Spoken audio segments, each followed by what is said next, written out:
হরিয়ানা বিধানসভায় বিজেপি এগিয়ে রয়েছে 48টি আসনে, কংগ্রেস এগিয়ে রয়েছে 36টি আসনে, আইএনএলডি জোট এগিয়ে রয়েছে 2টি আসনে, অন্যান্যরা 4টি আসনে এগিয়ে। তবে বলাই যেতে পারে সকাল থেকে যে ট্রেন আমরা দেখতে পাচ্ছিলাম, কংগ্রেস ব্যাপক মার্জিনে তারা এগিয়ে থাকলেও 180 ডিগ্রি তাপমাত্রা কিন্তু পারদ বিজেপির গেরুয়ার দিকে, কিন্তু বিজেপির জয় জয়কার একেবারে বলাই যেতে পারে।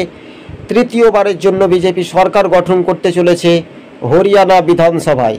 তবে ম্যাজিক ফিগারের পার করে ফেলল বিজেপি। তবে আর আধ ঘন্টা পর্যন্ত অপেক্ষার অবসান হলেই ফের নির্বাচন কমিশনে যে সূত্রের খবর অনুযায়ী প্রকাশিত হবে কোন দল কয়টি আসনে জয়লাভ করলো। পরিষ্কার এখনও কিন্তু দেখা যাচ্ছে যে নির্বাচন কমিশন সূত্রের খবর অনুযায়ী 12টি বিধানসভা আসনে 400 থেকে 2000 ভোটে ব্যাপক মার্জিনে হার জিত একেবারে কন্টেস্ট হচ্ছে বিজেপি ও কংগ্রেসের মধ্যে।